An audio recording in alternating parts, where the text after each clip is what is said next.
Hello, my name's David Bryan, and this is Curiosity Invited, a podcast inspired by endless curiosity. Tune in for an open-minded conversation about interesting and important things. Hello, and welcome to Curiosity Invited. My name's David Bryan, and today I will be speaking with a woman named Asha Wolf. And Asha she calls herself an animal communicator, a pet psychic healer, someone who spends a bunch of her time connecting with people in ways that are not ordinarily accepted as there. And honestly, I don't know how I feel about that topic, and I am certainly not a believer, but I'm not a disbeliever. I'm not a certainty around this topic is, all the cards are not dealt yet, so we don't know. I found her to be engaging and grounded, down to earth, despite some of the things she says are things that are just not my part of the world. So with that, I hope you enjoy this conversation. I certainly did. Well, hello, everybody, and welcome to Curiosity Invited. I'm David Bryan, and today I have the pleasure of speaking to someone who I have met only once before. Her name is Asha Wolf. That would be the person on the screen that doesn't look like me. So, hi, Asha. How are you? It's great to be with you, David. Yes, you too. You too. Thanks for taking the time and doing this. And let me say, Asha is, well, you tell me if it's right. Asha is an animal communicator. That would be correct. That is that what you call what you do, or is it some sort of healing, or what? Kind of a combination. So I offer animal communication. Some people would label me as a pet psychic. That's another common term, but I'll go with animal communicator. But Got it. But I use psychic skills, you could say, to communicate with the animal. And then I also do healing work with them. So With the animals. it's a combination for me, depending on what the pet needs and what they Okay, and Asha and I had a previous conversation, and this is well, in some circles this is quite ordinary, and in other circles it's out of the ordinary, like everything else in our world, right? Some people it's ordinary, but when you're doing what you do, what do you think is happening? What do I think is happening? I kind of feel like, I just hit a certain wavelength or frequency. In your thought. Yeah, like a pathway of thought that allows me to access the energy or thoughts or feelings of that particular animal. So it's kind of like, turning, I think I mentioned this last time we spoke, but, kind of turning the radio dial to a certain station, and that allows me to access that particular animal. It's kind of an expansion of just really, our intuition or our gut feeling, or, that we get a vibe when we walk into a room. Like that's all just, what we sometimes describe as our sixth senses, right? Or sixth sense. Yeah. I don't even view it as a sixth sense. I view it as an expansion of our five senses. So, we're having this conversation right now, and, you're hearing me, right? And I'm speaking to you. We're having a conversation, and I can do that with an animal. It's just an expansion of that. So I kind of hear it inside my head, and I communicate inside my head, and on that particular radio frequency, yeah, we connect. Right, and you're using radio frequency as a metaphor, right? It's yeah. So it's okay. So some people are probably out there going like, "What? What the hell?" Totally okay. And other people, well, I think when you say intuition, so and vibe, some people know what you mean immediately, and other people will sort of insist on it being, um, yeah, but there's got to be some sort of physical to it, um, or you're just talking about somebody's fantasy world. Um, but I think a lot of people, most people I know, in fact, have, which doesn't necessarily mean anything, but most people I know have have that sense when they meet somebody or they walk into a place that Mhm. there's a vibe to it, that there's, ooh, my spider sense is tingling. What's going on here? Something happened, right? So it's Exactly. not completely outlandish that there's a world um, that feels invisible and yet nonetheless there. And okay, so that's how you do it, and also what you think is happening. So does it happen? Do you have to be with the animal for this to happen? No, I know that sounds really weird, but no. Well, it's So it's yet another sort of I think by the end of our conversation we'll lose people. Yeah, everybody will be on a different point on the beach. I get it. But I serve animals, you know, people and their animals all over the world. So really, I mean, I really can go by just a name, but I prefer a photograph, and I like a photo where I can see the pet's eyes. To me, that draws me in to their essence, their soul, their personality, whatever you want to label it. But the name also has like a vibration or a frequency, we could say. So, you say even your name, David, Brian, and there's a resonance field or that is kind of associated with all that you are, that's kind of encapsulated in that name. So And so sometimes I'm with a client and I'm talking the about client being the person, the person. Yeah. So yeah, I'm talking to the person about their dog, let's say, right. and I'm sharing all the stuff that I'm getting, and then they'll pipe up and say, "Oh, well, can you tune into the cat that lives there?" And so I don't have a picture at that time, but I just asked for their name, and I'm able to connect. So it's really just a matter of how one particular animal communicator versus another likes to connect with the pet. And do you find that uh, I mean, are there instances or occasions where you get to be in the room with the animal? Like, I mean, I don't mean in the Zoom room or whatever, but Yes, the actual, and does it, for lack of a better way of putting it up, like, does it work better when you're close by and the animal is right there? I don't really notice any difference, to be honest. Um, That's actually, interesting. actually, what sometimes is helpful, like I've done some like behavioral modification or training with, let's say, a dog. And what I find helpful is actually tuning into the dog prior to meeting them at their house in person, because I will have had this connection with the dog and I have a real good understanding about, like, okay, why are they behaving that way? What's really, really going on? Mhm. And so I can bring that information into our session with the person and the dog together. And I think it just makes it much more effective, Right. because I I mean, I that's I don't have to try to problem solve on the spot. It's like I already know what's going on. The pet told me. Like, I've done that with horses as well. and does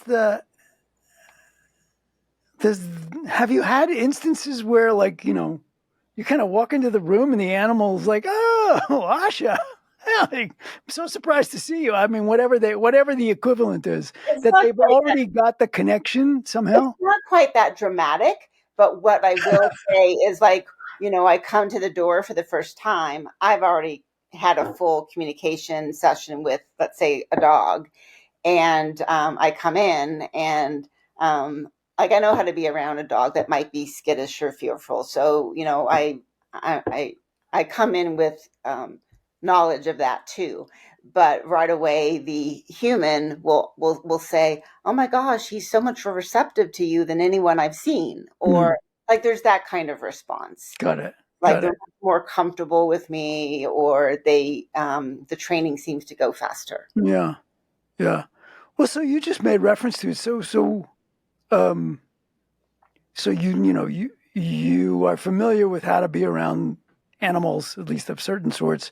And let's just clarify. So primarily you work with pet animals, animals of owners, right? But theoretically, there's no reason you can't do this with a different, like one that's less domesticated. Absolutely. Yeah. So, most of my clientele, like you mentioned, is cat, dogs, and horses because those are the main animals that people bring into their homes or have Right. a connection with, let's say with horses. But I've also worked like at animal sanctuaries for them. So I've communicated with a cow, a sheep, a You turkey. you mean animal sanctuary, like the sanctuary, the people at the sanctuary call you in or call you Mhm. for help Yeah, with a yeah. creature? Exactly. Oh Yes, so wow. I can do some healing work, or I can do an animal communication session. I've Wow. also like been on a Zoom call with a person, let's say with their cat, and then they just say, "Hey, I've got these couple deer that come to my house every day, and can you tune into them? And do they have a message for me?" And I tuned into them and given them a message. Hmm. So, with like and I would say sanctuary animals are kind of in that in between. But like if you're dealing with like an animal in the wild, um, my what's really interesting is I always find that it's a little bit more of a collective message versus a personal message because they don't have that kind of personal relationship with us. Yeah. But there's a lot of, I'll say, wisdom that comes through. Hmm. And that's what I really enjoy about working with animals is, they actually have some very wise things to say.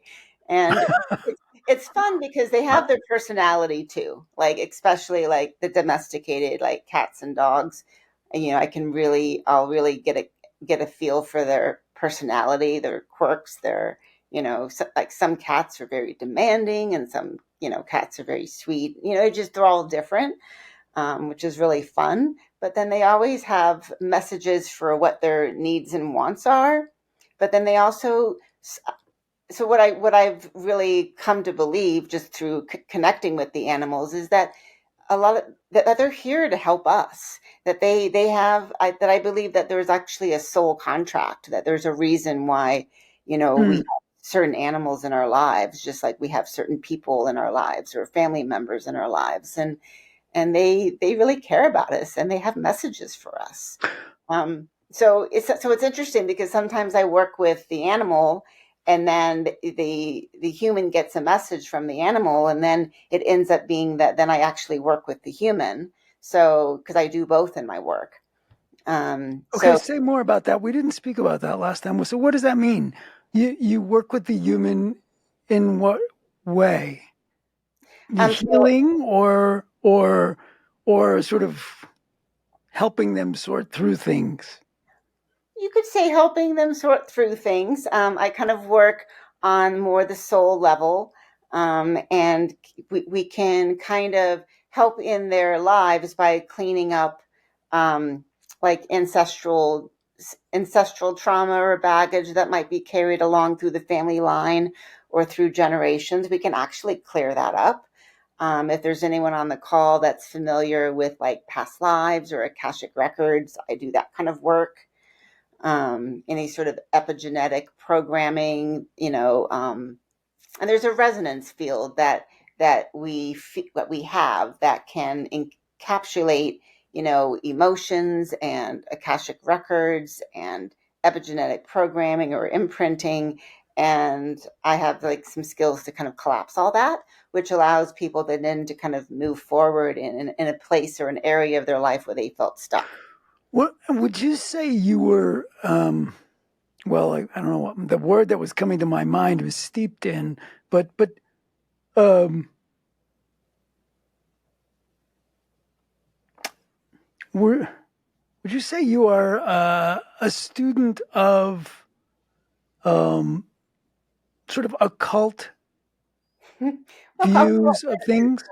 yeah. Excuse So, me, so the metaphysical, like metaphysical. what we can see, or yeah, what we can, see is true. So kind of, yeah, a cult is just like, to me, it's Yeah, like we cannot see, right, kind of right, behind the scenes, but it doesn't mean it's like not there, right? right.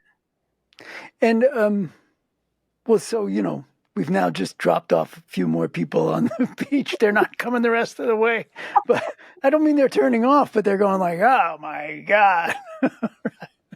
But which is, I love that you're fine with that. It's You know, totally fine. I mean, we yeah, all are just, we all yeah, have our own journeys on this planet, I believe. And, yeah, and like, if I don't resonate with yeah. someone, that's cool. There's I've a got my tribe that does, so it's all there was good. an old rock and roll song I used to love. Leon Russell wrote it, and it was like, "I'm just trying to stay alive and keep my sideburns too." Just like whatever, I just trying to get through it. maybe a decade ago, like I would have been a little bit more cautious in what I shared, but I'm just like, Oh, that's interesting. So okay, we haven't spoken about how this all unfolded and evolved. You weren't born knowing that you were communicating with animals in this special way. no. And there's some animal communicators that would say that they did it from the get-go, or they did it and then they were shunned and they turned down those skills for a while and then got back in later. I didn't have that experience. I will say that I've always been what people would label a sensitive soul, very empathic. And so I've had to learn how to make that a skill. I mean, something that serves me and is not a vice. Hmm. So, like that sensitivity is what really serves me now, because I can connect with animals and people and help them. Um, Right. but growing up, I was just sensitive, I guess. Um, but I've always been drawn to animals. I've always just loved them. And then I got into Native American spirituality, to Native American medicine, and that whole track, and that really started to tune me into the animal world and the messages and the synchronicities that started to show up in my life with the animals. Hmm. And then I just started having my own. I brought in my own pets into my life as an adult, and probably the real big turning point. Well, I think I've always kind of tuned into animals, and I just didn't pursue it. I didn't like practice, but I knew that I could. And people would ask me on occasion, and I would just deliver whatever message I got. I don't think I really ever doubted my intuition. Like if I got a message, I believed it. And I think that's half of it, is just trusting what you get, trusting the messages you get. Well, that brings a couple of things up. But no, go ahead. Go ahead. I'm sorry. I think where it all really started was when I got my first horse. Um, and This is a horse. Okay. This is an actual horse that you actually had. Yeah. I have Got it. this, and I still have him. Oh, His cool. name is James, and I've always just been able to communicate easily with him. I don't know how else to say it. Hmm. I have conversations which feel like they're in my head, but they're conversations with him, and Hmm. it's always been easy with him. And I think that's really what just turned on the rest of the um, what we'll call psychic abilities, whether it's Hmm. being able to see images, hear messages, get a knowing, get a feeling. Um, I really give him a lot of credit, because that's kind of where it all started and where I kind of built those skills. So, but I also know from our previous conversation that I mean, you had a career. You were a practicing physical therapist. Yeah. For Yep, how long? yep. You trained as a physical therapist. So I have a doctorate in physical therapy. I guess we're looking at almost 30 years in that career now. I never worked as a traditional physical therapist. I don't work inside the box very well, so I've always done my own thing. So I worked for myself as a physical therapist. But what does that mean? Like, outside the box as a physical therapist means, you mean just not at a clinic or something? Right. So I didn't work within the medical Understood. paradigm, and I combined. I also have been teaching and practicing yoga for even longer, and so I made a career out of blending the two. Uh-huh. So I've gone to people's homes and do a blend of physical therapy techniques and yoga, Uh-huh. and for whatever that person needs. And then over the years, I've started to add in the what we'll call the energy medicine piece, or the like the Reiki is pretty common that people Yeah. know about Yeah. that term. So that Right. kind of stuff, and kind of just did a whole blend of that, which I still do to this day. So I have in-person clients as well. Got it. So and I grew up as a dancer, and I was on the stage, and so I've spent a lifetime of working with the body. And I find that I use those skills all the time with animals, even though I may not do it in person. It's kind of like, oh, here's a little cranial sacral for this animal. Here's some Reiki for this animal. Mm. Here's some energetic massage. Like all those skills that I have, I now do with animals on the energetic plane. So what we call remote healing, where Right. we tune into their energetic field, and we can actually do similar things that we would do in person. And it's amazingly effective, actually. Hmm. Um, well, this is not me being an asshole. I Uh-oh. am capable of being an asshole, but this is not. So how do you know they're effective? How do you know they're effective? The people tell you. A combination. So part of it is just a knowing. Like I can feel the shift in their body when I do it. A lot of times the the animal's soul actually guides me, and it kind of feels like the animal's higher self and my higher self are working together, which is really cool. And then the animal actually will give me feedback. I will hear auditory messages from the animal as a response. But I know what the viewers really want is for me to say that that they get that there's feedback from the human, and there is. So, like let's say I'm working with a cat for remote healing work, and she will like text me and say, "Oh my gosh, her ears are no longer hot, the fever's down," or "Oh, Mm-hmm. she just got up and started eating when she hasn't eaten in 2 days." Like there's actually real, like obvious Yeah. shifts. Yeah.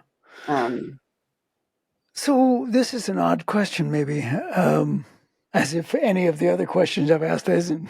But um, so you've been doing this a while, mhm. and I'm assuming like a lot of things, one gets better at it with practice makes perfect in all sorts of ways. Do you recall mistakes you made along the way, like you thought this, but it turned out that, or geez, I should have. Why didn't I think of like that? Are there errors in your I don't, looking? I know what you're asking, and I don't view it that way. And I actually, for anyone out there that's really interested in developing their own abilities, because we all have the ability, actually, it's just a matter of turning those on and getting practice in it. I kind of view it as like it's like we're learning how we receive information. So I might get like an image of an animal doing something, or let's say they show me something, what we call kind of clairvoyance, the ability, like an inner seeing, the ability to see something. So it's more like, how do I interpret what I see? So kind of learning that, do I see things that the animal wants, or do I see things that the animal already has that they like and they're showing me that they like it? It's Hmm. kind of about learning how we receive information and fine tuning our ability to interpret the information we're given. Like, I don't think that we receive wrong information. The error, as you say, might be in how I interpret it. Yeah, yeah, yeah. So that's where I think the practice comes in is, Mhm. how do I receive information? Like, what's my personal way of receiving? Because, like, I'm learning that, I'm very clairaudient. I get messages, I get verbal messages. I actually will write down a paragraph that a cat said to me. And not all psychics will get that information. They might see images a lot. Mhm. Mhm. It's just a matter of figuring out what your combination of skills are, and then enhancing those. Yeah, what is to me so interesting about this is you know, on the one hand, I mean, we spoke about this last time. I don't believe it. I don't. On the other, I don't disbelieve it. Mm-hmm. I'm not certain, and I also know that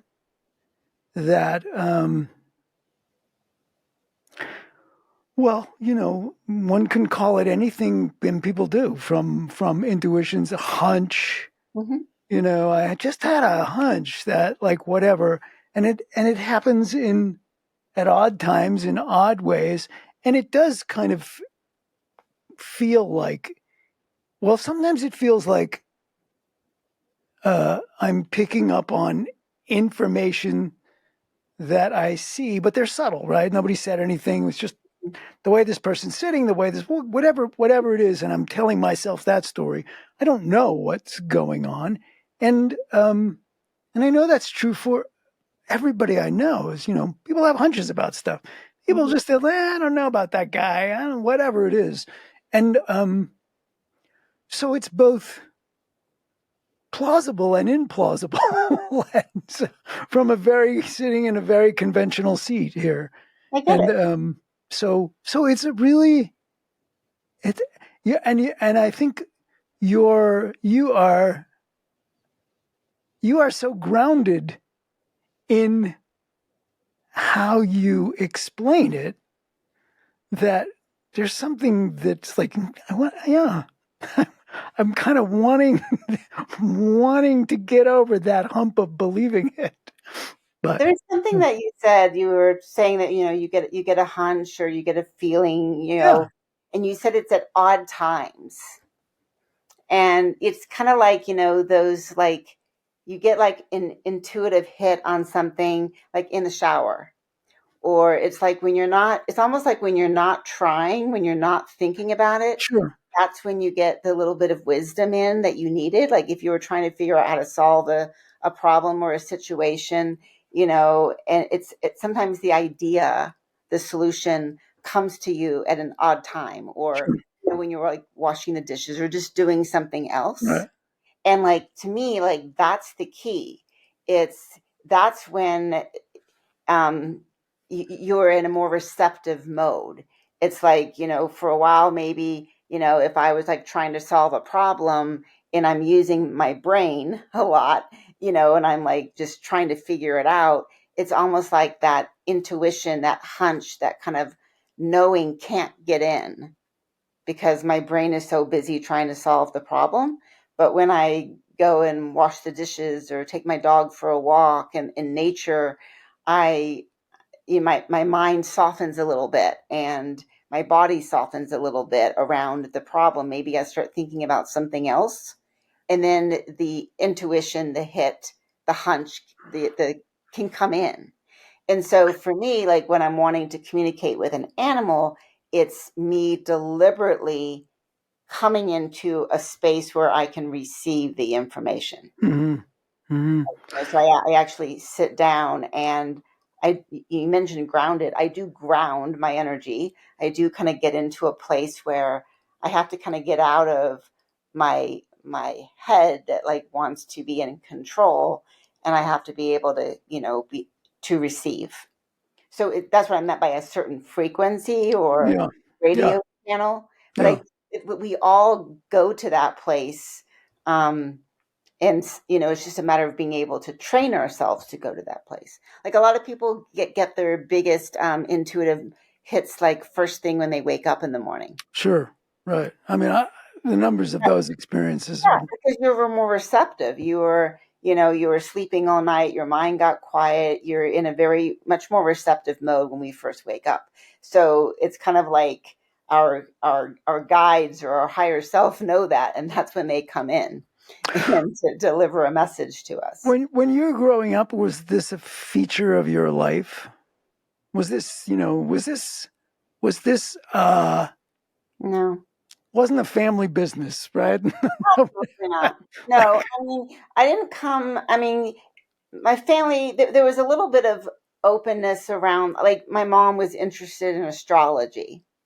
So there was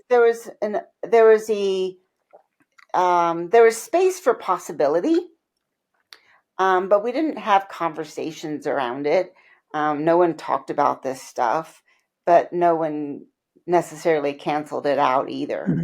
Mhm. So I didn't grow up with like strict viewpoints about what was real or not real or possible or not possible. So Mhm. I think that was really a beautiful gift.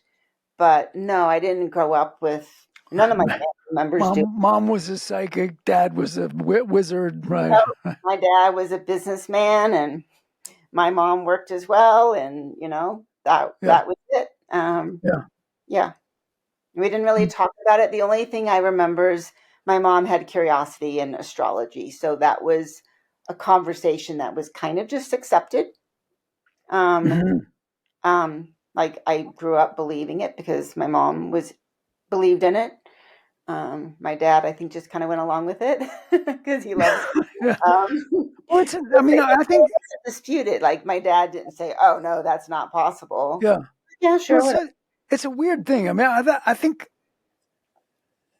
think Western culture, certainly in the United States, has a very odd relationship to astrology. On the one hand, it's it's clearly there is that, the logical mind, the sort of the is the it's clearly nonsense, and it's in all the newspapers, it's on the radios. So Right? it's like, what are you guys doing? It's like, if you don't believe this, what the hell's it doing all over the place? I So think for part of it, it's a fun tool. yeah, I get it. It's sort of fun, and everybody wants, somebody pulls out an astrology book, and everybody is like, yeah, nah, they don't believe it, but do me, now do me, right?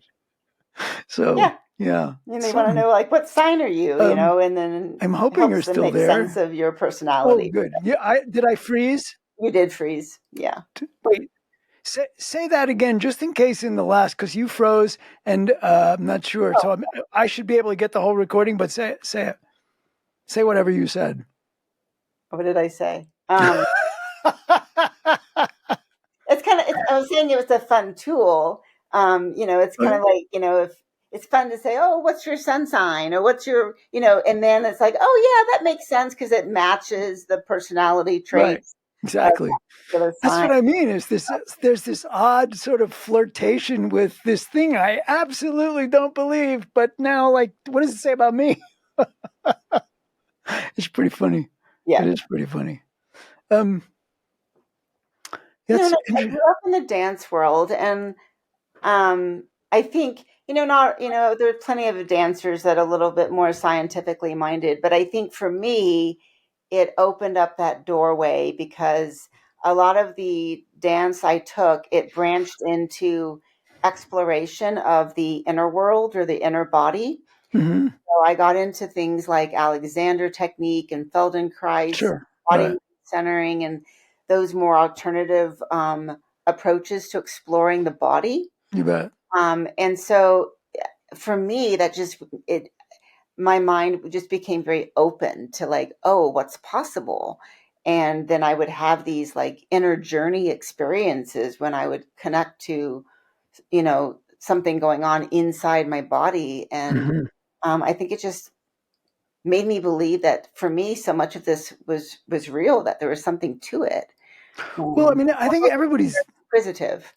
I remember at the age of 16, all of a sudden, I just got really interested into spirituality, and I read all kinds of books, and that was actually a turning point for me. Was at the age of 16.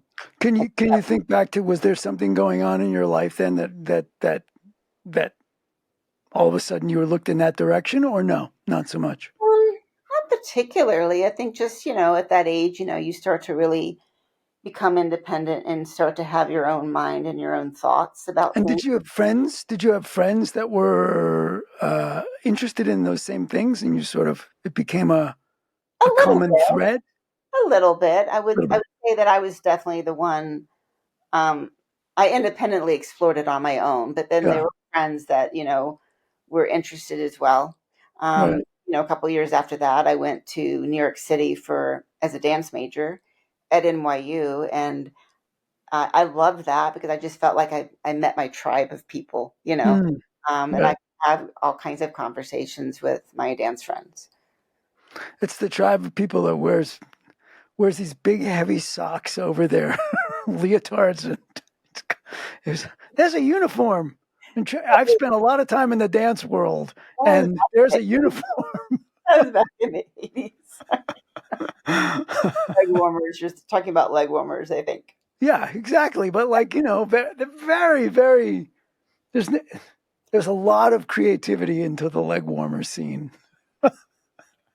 It came from a practicality though. So like Yeah. ballet dancers, you have to wait for, like, if you're on stage and you're rehearsing, you have to kind of wait. And so the muscles get cool. So you have to keep the I, muscles. I get it. But they don't have to be all those colors. No, they don't. And I'm not saying that I ever wore anything other than the light that goes with the tights that I wore.